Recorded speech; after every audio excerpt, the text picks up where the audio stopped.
Kao što smo već nekoliko puta rekli, posao vrtlara nikad ne završava. E pa tako su na red došli jesenji radovi, obrada zemljišta, gnojidba te sadnja i sijanje zimskih kultura. Danas pričamo o sadnji crvenog luka u plastenik. Ovaj posao se može raditi od kraja septembra pa do kraja novembra.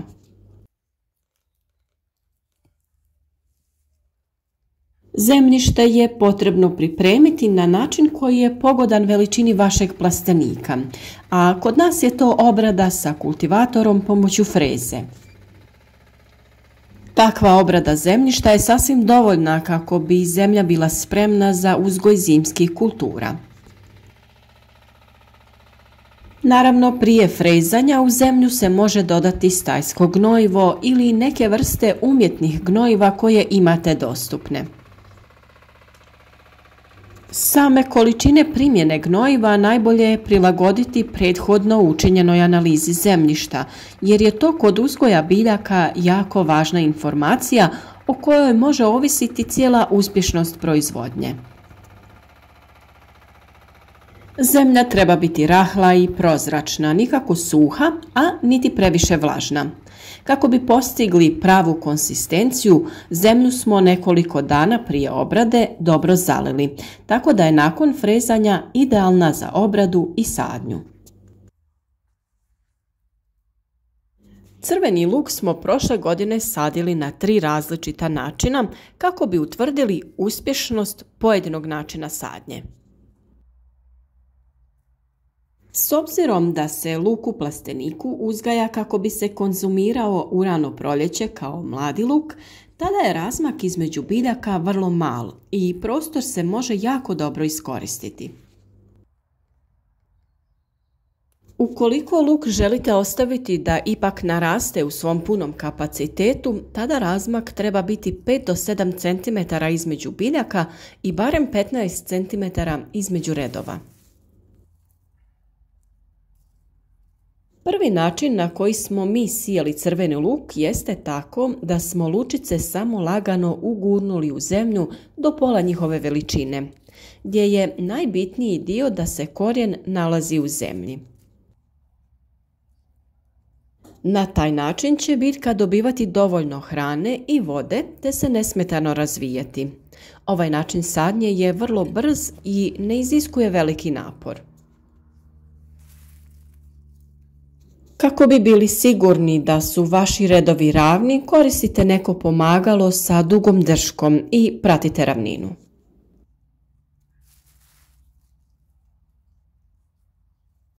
Ovo je vrlo jednostavan način sadnje luka. Glavni dio biljke je u zemlji, a ona se na površini razvija kao i da ste ju u potpunosti stavili u zemlju. A nakon sadnje lučice zalijte kako bi se što lakše ukorijenile. Sljedeći način sadnje luka je onaj malo tradicionalniji, pa samim tim iziskuje i malo više truda i vremena. To činimo tako što iskopamo gredice dubine 5 do 8 cm i u njih na željeni razmak redamo lučice. I ovdje razmak između biljaka ne treba biti prevelik s obzirom da biljke neće dostići svoju punu veličinu. Jedino na što treba paziti jeste da se lučice okrenu u pravom smjeru i malo ogrnu zemljom kako se prilikom zagrtanja ne bi srušile i rasle nepravilno. Nakon što smo ih poredali, lagano ih sa grabljicama zagrnemo zemljom, kao što sam rekla, pazeći da ih ne prevrnemo.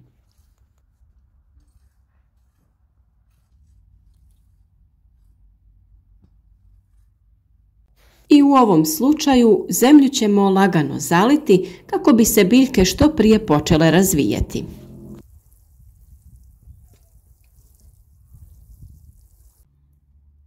Treći i također vrlo jednostavan način sadnje luka jeste da jednostavno u rahlu zemlju laganim pritiskom ugurate lučice na dubinu od 5 do 7 cm.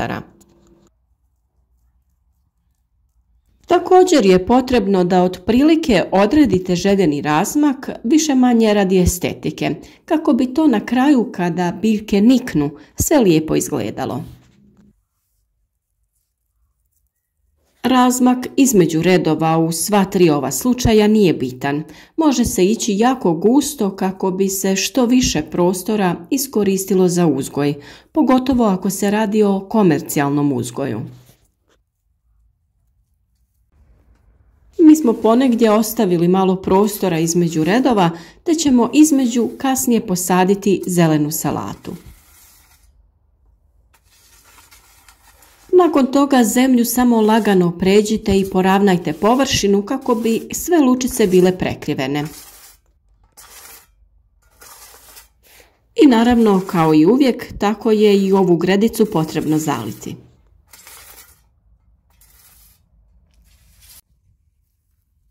Prilikom sadnje obavezno obratite pažnju na kvalitetu samog sadnog materijala i sve one lučice koje su mekane ili imaju znakove propadanja i truleži nemojte koristiti i bacite.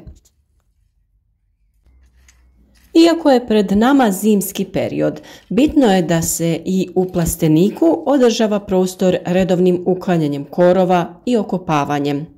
A nikako nemojte zapostaviti važnost zalijevanja biljaka, jer unatoč hladnom vremenu uz mali tračak sunca u plasteniku temperature vrlo lako rastu, te samim tim za posljedicu imaju i sušivanje zemljišta.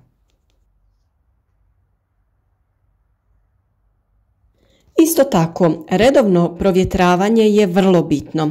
Na taj način sprječavamo razvoj truleži i razvoj raznih patogena. Provjetravanjem također održavamo temperaturu unutar plastenika.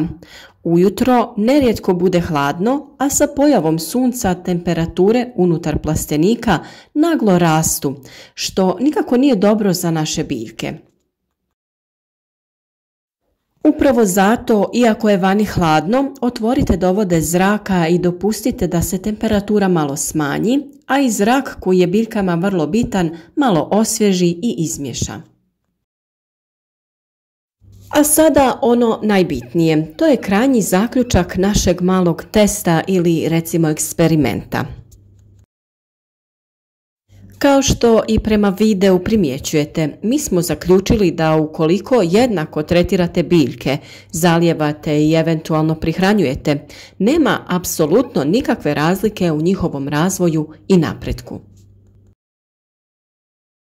Luk koji smo samo redali po površini, luk koji smo sadili u kanale, te luk koji smo utiskivali u zemlju, niknuo je sav u isto vrijeme. I daljnji napredak i rast su jednaki kod sva tri načina sadnje luka. Ono što mi možemo zaključiti je da se biljke jednako razvijaju jer su izložene jednakim uslovima. Na isti način usvajaju hranjiva iz zemljišta i vodu. Bitno je samo da je zemljište kvalitetno pripremljeno i da u njemu ima dovoljno hranjiva koja su potrebna za razvoj biljaka. Što se tiče same sadnje i načina na koji to radite, to isključivo i samo ovisi o vama, vremenu koje imate na raspolaganju i fizičkoj mogućnosti. Prilagodite uslove sebi i rezultati će doći u svakom slučaju.